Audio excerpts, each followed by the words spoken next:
Hi, I'm Matt Beran, product specialist at InvGate. Thank you for taking the time to click play. Your time is valuable and I appreciate that.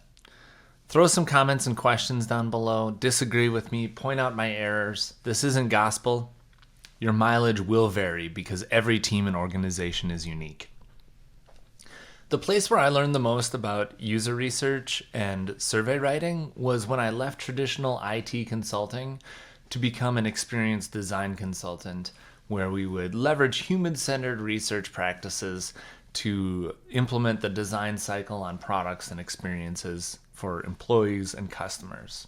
I've extracted the wisdom that I have into this presentation today.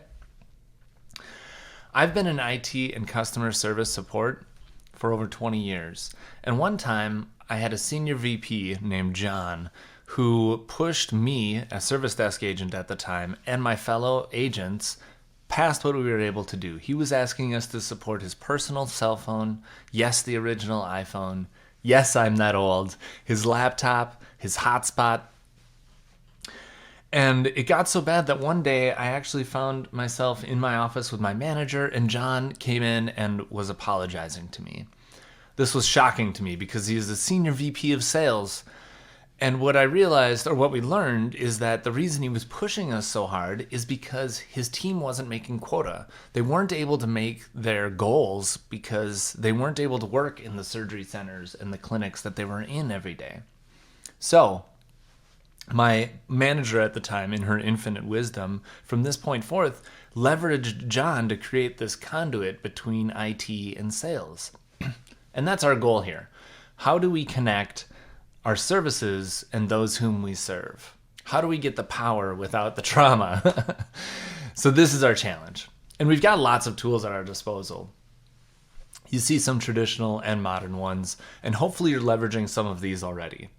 Now, I'm not advocating to just throw away the traditional methods, but to encourage you to explore the modern methods. Because we've got a lot of tools, we might as well use them.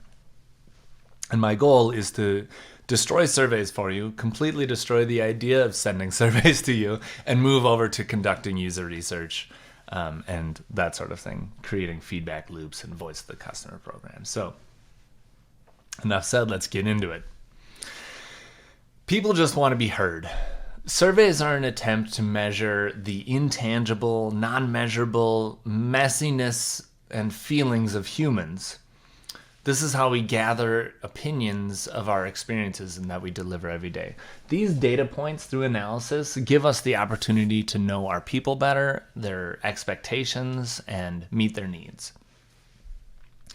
And what's funny about this value chain of surveys, being able to measure and report in order to analyze and understand, to learn and change, is that oftentimes our surveys end at just measuring and reporting. And this is actually the most important part, the most important thing to consider. The reason we need to get rid of surveys in a lot of cases is because we don't actually go past measuring and reporting, which is failing. That's failing your team, that's failing your company, that's actually creating negative return on investment because you're wasting everyone's time. You're taking their time and collecting their input and then not even sharing it with people. Even just moving to analyzing and understanding is a huge step forward for a lot of people. So this is the most important part. Do not fall into the trap of vanity metrics. Collecting metrics just because you always have, or to have those metrics. If you're not making changes based on those metrics, why are you even doing it? Maybe it'd be for a bonus program or something like that, but you need to actually consider why you're sending those surveys. Yes, you maybe still need to collect your metrics, your statistics, but then is the survey actually serving the needs of the people you serve? And that's important to consider. You might need to change your surveys to serve the people that you serve.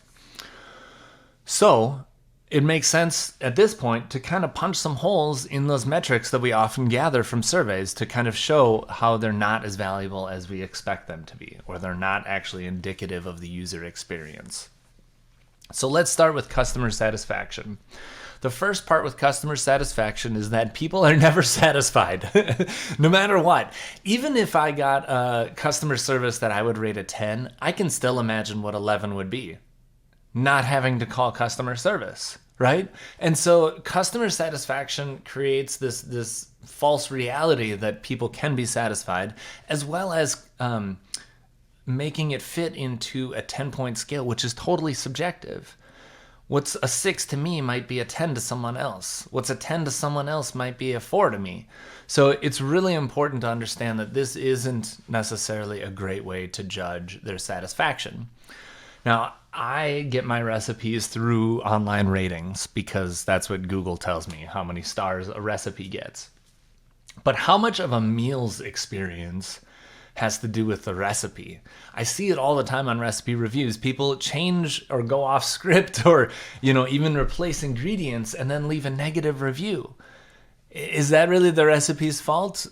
It's not actually an accurate judge of the recipe, which people are not a great judge of those things. So what ingredients did you buy? What was the quality of them? What shape are your tools in? Are your knives sharp? Is the Teflon flaking off your pan and into your food? That's going to affect the flavor. Who did you eat with? What was the conversation like? And you can see how this context can completely change the scoring. The same thing goes for our services. The context will change their satisfaction. Is the person actually satisfied in their job? Do they hate coming to work? Did they just miss a goal or a bonus based on their laptop being available or not? Was there loud noise when they were calling the service desk? Were they driving when they called the service desk? It's pretty hard to troubleshoot laptop issues while someone's driving.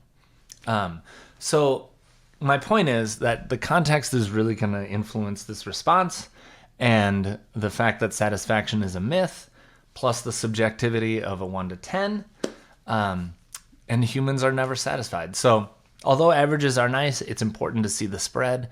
And, if you need to still continue to capture this metric, do so, but just understand that it's not actually indicative of true satisfaction. Customer effort score always makes me giggle a little bit, but really don't ever ask a person to rate their effort on something, because just the act of asking has therefore increased the amount of effort they have had to put forth. You will get a lower rating just by asking it. This is something that you should be able to gather with telemetry. How many times do you pick up the phone and it says your call is recorded? Well, what is it recorded for? Check the effort. How much effort did I have to put in to communicate with your service desk agent? How much effort, just even the call duration would be a good metric to use. The same thing goes for your tickets. How many interactions did I have to have with the agent? Every time that effort goes up. So we should already know this answer. So asking it can be seen as tone deaf and insensitive. And if it's on your surveys, people are already starting to not have trust in your surveys. Net Promoter Score is another one that's really important for us to cover, because not only is this completely useless in an internal IT service desk, it does have some value in customer and external facing service desks. Although I would argue that that's highly focused on the product if you name it like that way. If you word it in such a way to say, would you recommend our product to your family or friends? You may need to word it specifically to your support experience. But if you've written this for an internal IT service desk on your surveys, you know exactly what I'm talking about. Your employees don't have a choice about who to call for the service desk. They only get one service desk commonly. Some organizations have multiples, but they might not have a choice. So asking them to recommend to a colleague doesn't make any sense. We also should talk about the calculation of NPS, because this is widely misunderstood. So we'll just take a moment to go through this. And the way that Net Promoter Score is, or the way that the concept was originally created, was you ask, would you recommend our service to a family or friend? Rate that on a scale of 1 to 10. Would not recommend at all. Totally, I recommend you all the time. Let's forget the fact that 1 to 10 is subjective. But what you get then is people who've rated you 1 to 6, those are your detractors. Those are the people that would not recommend you. 7 to 8 are considered neutral. And 9 to 10 are considered your promoters, thus Net Promoter Score. So then you take the percentage of responses that are negative, 1 through 6, and you subtract the percentage of responses that are positive, 9 and 10, and there you have your NPS. So you can actually have a negative number on your NPS. And people sometimes don't even realize this. Like, they don't actually take those percentages. They just say how much of the percentage of people are 9 and 10. That's not the right way to calculate it. And let's take into consideration the fact that 7 and 8 are very close to being satisfied or promoting your product or service, because they're so close. Why wouldn't we pay attention to those people? They're so close. We could actually just maybe make a little change and they'd already be a promoter. Also consider the fact that if you take someone from a 1 to a 6 in this method, they're still a detractor. They're still, your NPS hasn't changed at all, even though you've improved that person's service 6-fold. So this isn't a great metric, I don't think, for customer service. But if you are needing to use it, go ahead. And if you are using it, then definitely check out NPS 3.0. It's a new version that the original author has created. Check it out on HBR, Harvard Business Review. It basically combines this rating with some other customer activities to validate and deepen the measurement. Anyway, I get too worked up about NPS, so let's go on. QStack, the new kid on the block, and I'm going to beat up on it a little bit, but there is some merit in there. So again, the 1 to 10, not a good way to measure things because it's totally subjective. Quality is something that is going to be subjective on that scale. Speed is something that we should be able to determine with telemetry, open to close, how fast did it go? Technical knowledge, not something that I would typically ask someone calling a service desk about to judge someone's technical knowledge, right? They're calling the service desk. And maybe this is something that I would throw in training or career development. Approachability is my favorite in QStack, because whether or not I will approach a service desk is a very good sign about how I feel. Do I feel comfortable? Do I feel welcomed? Do I feel like I'm being treated like a professional? You see how I used feel 3 times to describe approachability. It definitely has some merit. I'm not sure that a 1 to 10 scale works in that case, but maybe don't measure it that way. And then communication, another one that could be solved with telemetry. How many calls did it take? How many emails did it take? How long did it take for me to understand what they were saying in email? So all this punching on metrics is really just to help us consider the context and purpose of our surveys. Who is finding value in the results? Is it serving the people that we serve? We must truly consider the value of a survey to improve the experience. To write better surveys, we need to reverse engineer this. We need to go from what questions I'm asking to what I would change based on those questions. So this is just a list of potential categories of improvements. This isn't all inclusive. Your objectives may not even fit into these categories. My point is, though, that you need to share this stuff with your customers, the people you're surveying, the people you're providing or conducting user research with. In fact, that's part of user research. Commonly, when you're interviewing or conducting card sort studies or usability tests or whatever it may be, that you communicate why you're conducting this research. What is actually going to change? What is their input going to do to the organization and how it's going to impact them? So also you want to consider that if someone's going to give you input, you need to be ready to take action, right? I'm not going to ask my dog if he wants to take a walk if I can't or don't have time to take a walk, because he's going to follow me around the house, tripping me at every corner until we go for one. The same thing goes with my kids. I don't ask them if they want ice cream unless I'm totally prepared to go get ice cream, because it's obvious. They're going to say yes. I need to be ready to take action. So the same goes for your surveys. Let people know what you plan to change based on their responses.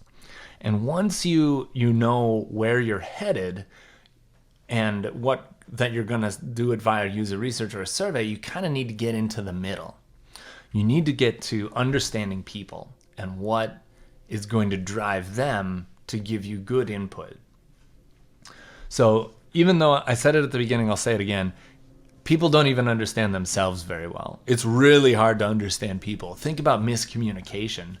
How often miscommunication happens. How often we can't actually express our emotions properly. And so, putting this in a system doesn't necessarily fix that problem. We also need to watch out then for this false data. Where are times where I'm saying I'm satisfied, but I'm really not? It's possible that I'm filling in 10s, but then I put in a negative story in the comments. So it's important that when we're trying to measure people, that we don't necessarily try to fit them into a box. They don't necessarily fit into 1 to 10. They have that subjectivity of 1 to 10, but I suggest adding a comment field. Let them tell their story. Oftentimes this just feels like you're removing a muzzle. Like, hey, you can finally just talk to us about how things are happening.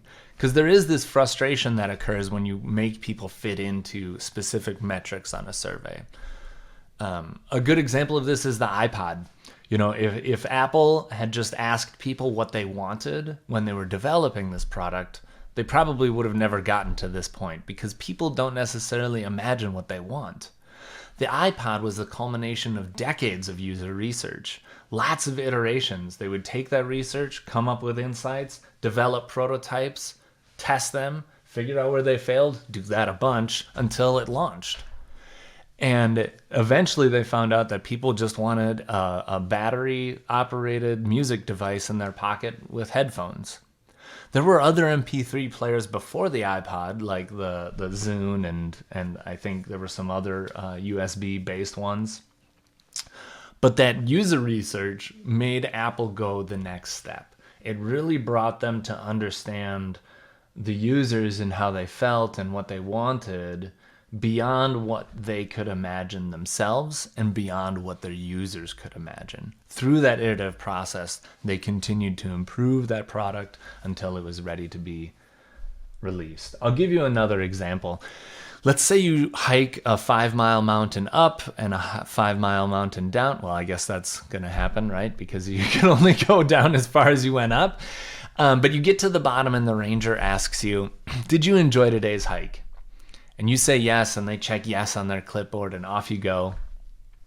Prove it. What are the metrics that can prove that you enjoyed today's hike? Is it the number of selfies you took? Is it the number of smiles you had while you were hiking? The ranger might be able to see that. You went up alone and you came down with someone. You made a friend while you were hiking. They won't necessarily understand everything that happens along the journey, but they might have some more context if they just pay attention to what's going on. But beyond just asking yes or no, ask for the story. I enjoyed the breeze on my face. The view at the top is amazing. Then you're able to see not whether people are enjoying it or not, but what they are actually getting out of it. What is the outcome that they're seeing? What do they enjoy about the experience or not enjoy about the experience? Because the truth is that our feelings are impacted by these little tiny things that happen along the way. Those details in a service transaction can mean the difference between a 0 and a 10.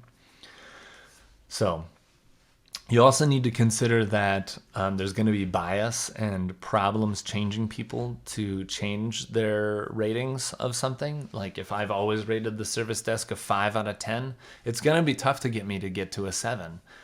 So there is that sort of like stickiness that happens. So all we can do is collect data that makes sense and try to collect those stories and then analyze it for insights. That's the next step in the design cycle. So you get all these stories, you collect 1,000 survey responses, and everyone's typed up a little story about what they like or don't like. How are we actually going to analyze this data? So I suggest an analysis workshop where you get together stakeholders that are going to help you go through this analysis. And the beauty of this is that people are going to actually see this research themselves. They're going to touch it, they're going to read it, they're going to listen to it, they're going to, whatever they do with it, they're working with it. So they're actually seeing it. And there's no faith that they have to give that you calculated the survey results properly. They're actually seeing it and hearing it from customers. So if you get together a group of, say, 20 stakeholders and you've got 1,000 responses, split those people up into groups of 5. So you've got 4 groups of 5, let's say, and then you split up the the 1,000 responses into 4 because you have those 4 groups of 5. So you split them up into 250 responses. You give each group their own subset of the research, and people are reading through it to each other, or they're listening to it. And while they're listening to it and reviewing it, they're jotting down, what are the insights? What do I see here? What is really important? And they're discussing in their smaller groups what they find important, and they're putting that on Post-its or in notes. Maybe they've got 2 or 3 pink Post-its per group, so they have their most important insights on those. And then they can come back together as a big group and put those on the wall. Do a research wall where you group like Post-its together. Maybe the theme is communication around one, and people just, the tone of voice actually matters, in our organization. We need to work on that. Or maybe it's soft skills, or maybe it's the hardware we ship people, or the applications. But you're going to group those together, and you'll start to quickly visualize and understand the themes and the needs and the various aspects of your service that need to change. And the people in the room will also see this forming. So they'll come to the same conclusions, which is beautiful because you won't need to convince them what needs to change. They'll know what needs to change because they came up with the answers themselves. So this gets teams focused and aligned on your purposes at the very onset of understanding what's in the research. From there, you can use that same group, maybe switch the research. So every team does a different set, and then they come back again. That would really solidify and continue to drive more insight finding. And in that second round, they're going to be thinking about the insights they already heard and maybe get more details. But you can see how this iteration is going to drive results for your company and for your teams. Get used to failing at this a few times, though, because you might need to try this a few different times before it works well. Another thing you can do is if you map out your journeys or map out your services or experiences in any way, you can put the feedback directly on those maps. So this is an onboarding process that I mapped out with a customer of mine, and you can see that we put the feedback right on the map. So you can see, on the left here, there's a manager that has a comment. It would be great if all the onboarding stuff for new hires was in the same spot. And I conducted this research. They weren't the only manager to say that. Every manager said that in an organization. So it was very common that was something that they wanted. So clearly that's an objective. Clearly that's an insight that we would find. And then we can start building ideas. How do we get all that into one spot? What does that look like? How do we get HR and IT knowledge bases together so that all the onboarding is one spot? Maybe one team owns part of it and another team owns part of it. But you can see how putting this makes it easy for us to putting the feedback directly on there makes it easy for us to visualize what needs to change and keep that top of mind while we're looking at these maps and trying to improve experiences. This map also helps because it can eliminate multiple surveys. We actually did find that HR was sending one, facilities was sending one, and IT was sending one during this onboarding process. That's going to cause a lot of survey fatigue. So we combine those into one survey, and the departments can still get what they need. We just split the data up. So if this all seems a bit esoteric, if I've completely destroyed surveys for you, great, I've done my job. I'm just kidding. But just understand that I do recognize that some orgs and teams need to collect surveys. You need those metrics, either because bonuses are involved or because organizational goals are related to them.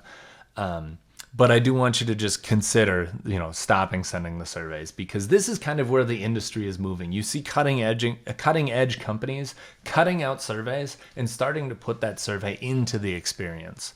So at this point, I am going to go through tips and tricks to actually get survey results and how to do that and how to build trust and get more valuable responses. So if you must send a survey, send as few as possible. Send the minimum possible to achieve your goal. You might just be able to send it to one person, right? If you're just trying to validate one aspect of service. Secondly, only send as many surveys as you can take action on. If you send out a survey and you get 1,000 great responses of things you need to implement, that's like 5 years of work for most teams. So don't send any surveys after that. or decrease the number that you send initially and just, eventually ramp it up so that surveys are being sent to everyone. But the idea is don't send more than you can take action on. Are you sending surveys 100% of the time on every transaction? It's probably not a great idea. What is your response rate? If it's not 100%, you're probably sending too many. You could actually up your response rate by decreasing the number of surveys that you send. So don't send it 100% of the time. Send it 50% of the time. That would probably double your response rate, or at least, improve it in some way. So consider adjusting that percentage. Also consider adjusting your timing, the context, because if something breaks and then I get a survey about it right away, chances are I've got a bad taste in my mouth still. I don't actually want to provide positive feedback because the whole thing was broken. That's not positive. If I wait a couple days or a week, sometimes people forget the break. They're back to using services as normal, and they can actually give you a fair judgment of the service that they received, but not all the time. Again, leverage context clues. If I'm an executive and I just spent 14 emails trying to get a laptop swapped out, don't ask me how much effort it took. Don't ask me about communications. That survey is a major waste of time, and it's going to reduce confidence in the value of those surveys. Finally, you definitely want to collect data as part of the experience if you can. Instead of emailing your users and causing another interruption, collect it right on the phone. Have the agent actually ask, how would you rate my survey today, 1 to 10? Maybe your culture isn't okay with that, but a lot of times that will work, especially in more positive cultures. You could also have a third party do it on the phone, or make it part of the experience in some other way. Use your imagination. But you want to make it lightweight and easy to participate, not only in the experience, but if you are sending a survey, that it be one click. So if you are sending a 1 to 10, how would you rate our service? Make sure they can click on it and register their response. If it's a happy, sad, same thing. Just make sure it's one click. They don't have to log in. They don't have to remember another password. This is going to improve your response rate and improve people's confidence in your ability to listen and collect survey responses.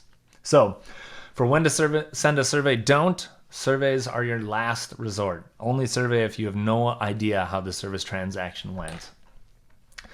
And ideally, it would be great if users could choose whether they get surveys or not. So the best way to get insights to act upon is to not send a survey. It's to actually look at the service itself, look at the experience itself. If the user types into the ticket, this was a horrible transaction, don't ask them to provide feedback. They already did. So start with telemetry. What do you already know about the experience? Can you determine sentiment from call recordings? Can you track how many interactions there are in a ticket? This is usually a very open opportunity for most teams. Next, if you don't know how the ticket went, make sure you follow the timing advice from the last slide and just make it quick and easy to do. Vary when you're sending it and make it one click. Maybe just an IM or a quick email would replace a survey. It's a great way to form connections as well, or have a conversation. If you're in a high volume call center and you do need to actually send the 1 to 10 and you're sending out 10,000 of these a day, make sure you leave a spot for the story. Sometimes it can just feel like a relief to be able to tell your story and not be stuck in that 1 to 10 that you're forced into on a survey. Finally, you want to make sure that your surveys contain content that your people care about, the surveyee cares about, because if it's not about something they care about, then they won't respond or you won't get good results. If the question is how timely were we in our responses, but I was the one busy, I'm the customer and I'm holding up the process, then I don't care about your timeliness. I don't care how long it took because I was the one holding it up and I want to go at my speed. So you can see how some of those survey questions just don't make any sense at all. So what's in it for me? The WIFM. We need to measure and report in order to analyze and understand, in order to learn and change. And that learn and change is what's in it for me. Letting the target know what's going to happen if they provide feedback will improve the quantity and quality of your responses. Telling employees that their tools will improve based on their survey responses is a great way to get better input on their tools. They're going to care, and they're going to know what you're going to do with the data. That's huge. So always kind of be considering these unasked questions that your users and customers are thinking. What is this survey going to do? How long is it going to take me to fill this out?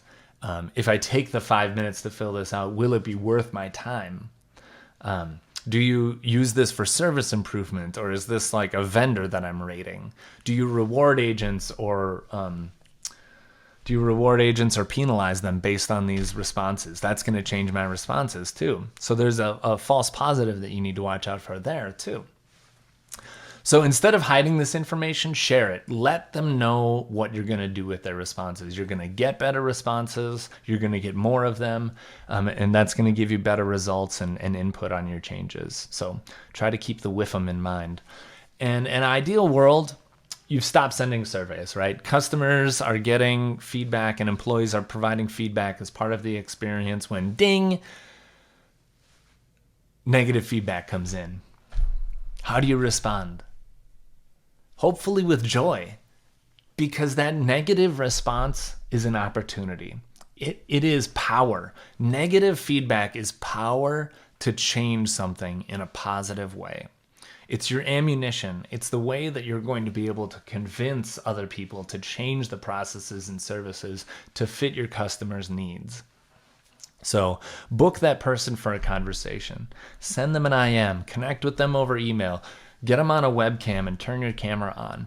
You're going to form a relationship. You're going to learn about your culture and your company. You might even learn about somewhere else in the world if you're a global company. But it's going to be highly valuable and worth your time. So do it with your camera on. See if they turn on their camera.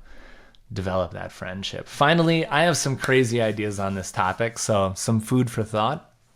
Not all of these are that radical, but consider surveying your agents. Ask them how they feel about the service that they provided on this ticket. That's a really useful way to just understand how your agents are feeling. Also, you could pre-survey them. How do you think this customer is going to rate your service transaction today? And if the agent says 10 and the customer says 7, there's a gap there. Either the agent doesn't completely understand the context of the person, or they've got a bloated sense of success. But that is a great training opportunity right there. How do I actually close that gap up? Excuse me. Put the survey results on tickets. This is not a radical idea, but it is useful to agents because they go back and look at these tickets. It's useful to you if you're doing archaeology or trying to pick through tickets to figure out what went on. But you do need to have some cultural sensitivity to this. There are names involved and negativity and negative impacts. You need to make sure that your company's culture and your team's culture is one that allows negative feedback without it hurting relationships. You want to keep that positive relationship so that when your agents see people in the hallway or on teams, they don't just cringe and close up. Try to understand what an abandoned survey is. If someone is loading the survey and not filling it out, sometimes that can mean something way worse is happening. Like the service transaction was so bad, I can't actually write it down or document it because it's unprofessional. I can't type those words in here because I will feel unprofessional. It's possible also that they're just so upset they can't fill it out, or you're not asking the right questions to get their feelings out. So always kind of try to understand what that gap is. If you're only getting a 10% response rate, what does the other 90% look like? Finally, never design a survey by committee. You're not going to get clear results. It's not going to have a cohesive feeling. And really, your survey shouldn't be so complex that a committee even needs to be involved. That's usually a sign that you've got, a bad survey on your hands. 20 questions, 4 pages, half hour. You don't want that kind of survey. No one's going to answer it, and they'll never answer any survey you ever send ever again. Maybe. So don't design by committee. So don't send surveys until you've done the research. Do the legwork. Use telemetry. You might not even need to send a survey. Focus on what's going to change based on the results. This is an opportunity to get rid of those metrics that you don't actually need anymore, and instead focus on the goals and needs of the organization. Close the loop on feedback, especially negative feedback. Take the time to review research together. This is imperative. Don't just keep the evidence and research locked away in a locker to use someday. Share it with your teams. Imagine the power of an agent knowing what they need to change based on the feedback that they're hearing. Finally, understand the impacts of surveys on the experience itself.